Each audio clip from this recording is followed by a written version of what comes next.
So Emmanuel has been a special friend of mine.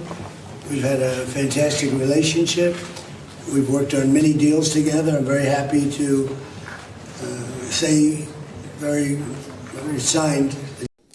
Hanyuma nk'uko byumva muri no video, Donald Trump yatangiye ashimira Emmanuel Macron nk'uko akomeza kumufasha amubera inshuti, bakomeza kugirana ubushuti cyane buhambaye. Akomeza amubwira ibijyanye n'amasezerano ari byo ngiye kubasobanurira Amerika igomba gusinyana na Iran kuri uyu wa gatanu ku itariki 19 z'ukwezi kwa gatandatu.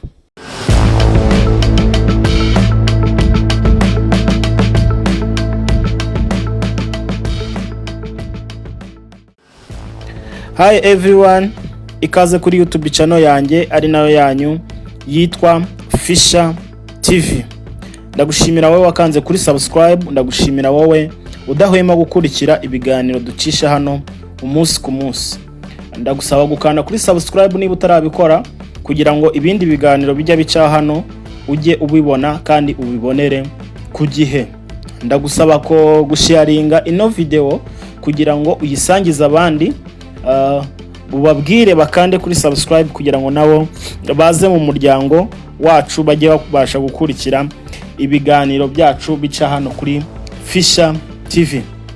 Hanyuma rero ntabatindiye nagira ngo mbabwire amakuru agezweho muri Middle East, mu burasirazuba bwo hagati.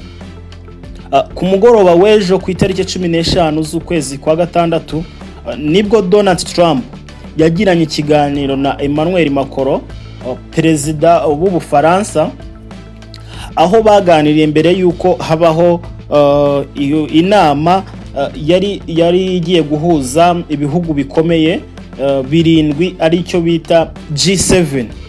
Ku batazi G7 ni groupe, it is a group of seven country, ni groupe y'ibihugu birindwi bishyize hamwe. Ibyo ni ibihugu birindwi bikomeye cyane bifite ijambo ku bukungu bw'isi. Ibyo bihugu birindwi bijya bihura, G7 meeting ibaho byibuza rimwe mu mwaka.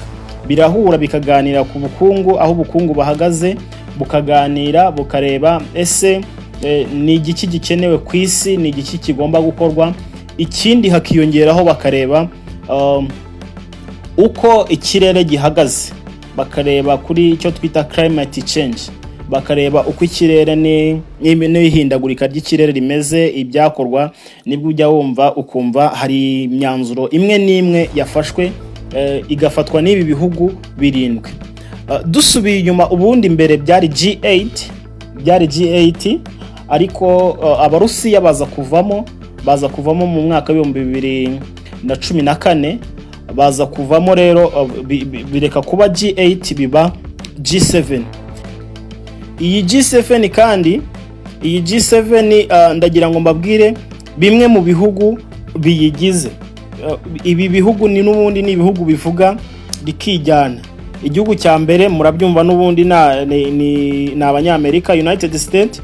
Igihugu cya kabiri ni United Kingdom, Abongereza. Ikindi ni Abafaransa, Abadage, German, Abataliyani, Abayapani ndetse n'Abanyakanada. Ibyo ni ibihugu birindwi bigize G7. Ubwo igihugu utekereza ko gikomeye kitari muri ibyo ngibyo ku isi gifatwa nk'ikidakomeye, nubwo ubuzi yuko cyo gikomeye. Icyo ngicyo si cyo ngambiriye kugira ngo tuganireho, kubera yuko tuzayifatira undi mwanya kugira ngo nabyo tubiganireho. Icyo nshaka no kukubwira ese ni ibiki Donald Trump yaganiriye na Emmanuel Macron, aho bari kuvuga ku kijyanye n'amasezerano Amerika igomba kugirana na Iran.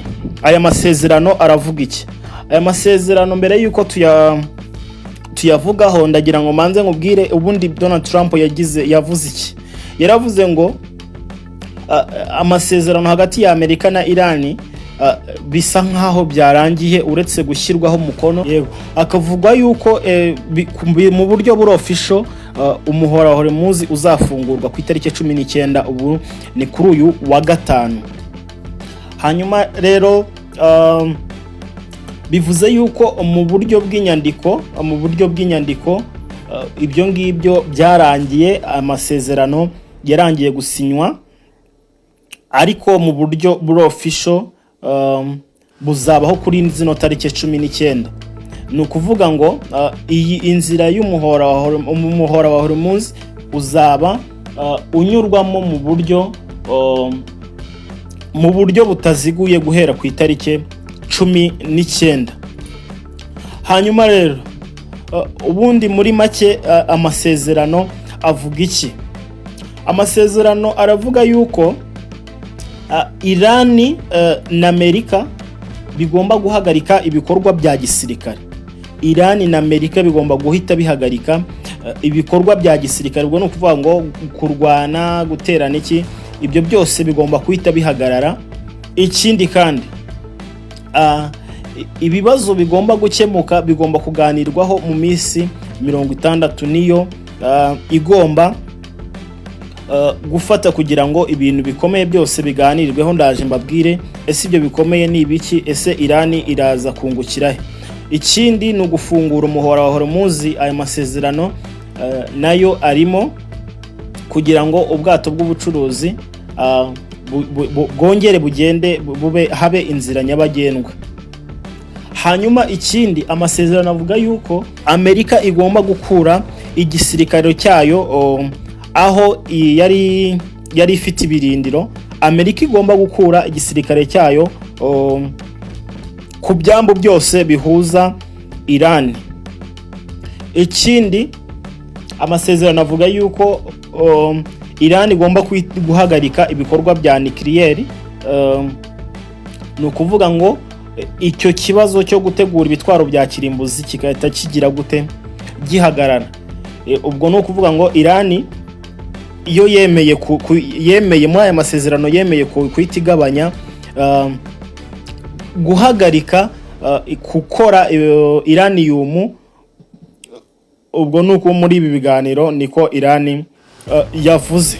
Hanyuma rero Iran igomba kubakirwa ibikorwa byasenyutse, bikaba byarasenywe muri ino ntambara. Ndagira ngo ubanze wumva ku kantu neza. Iran igomba kubakirwa cyangwa se gusanirwa ibintu byose byangiritse muri ino ntambara. Tudatinze, ushobora kwibaza ngo ubundi ko numva aya masezerano ashobora kuba abogamiye cyane kuri Iran. Aya masezerano ko aha ubudahangarwa cyane Iran, bikagaragara nkaho Iran ishobora kubitsinza. Nubwo bwose Iran ishobora kuba nkaho ibi bintu wenda ishobora kubihomberamo cyane, ariko Iran biragaragara muri aya masezerano ko mu buryo buziguye Iran rwose isa nkaho yatsinze, nubwo batashaka kubishyira hasi. Niba Iran igomba kugira gusanirwa ibintu byose yangirijwe, ariko yo ntigombe kuba yasana ibintu byose yaba yarangije. Urumva yuko ari uburyo bw'intsinzi kuri Iran. Hanyuma ni ukuvuga ngo Iran ikindi gisa nkaho ari intsinzi muri aya masezerano, biravuga yuko Amerika, ni ukuvuga ngo muri aya masezerano Iran ahandi hantu ishobora kungukira nuko igomba guhabwa miliyari z'amadolari yafatiriwe mu mabanki yo hanze ya Iran. Ni ukuvuga ngo amwe mu madolari Iran yaba yarabikije mu yandi mabanki agafatirwa, Iran igomba kuyahabwa. Kimwe mu bintu abanya Iran bari kwishimira cyane. Ikindi ni ukugabanyirizwa cyangwa se gukurirwaho ibihano yaba yarafatiriwe na Amerika. Hanyuma nta kindi usabwa, ni ugukomeza gukurikira YouTube channel yanjye ari nayo yanyu. Hanyuma ugakomeza kuba update kugira ngo umenye ibindi bintu biza gukurikira nyuma y'aya masezerano. Thank you for watching.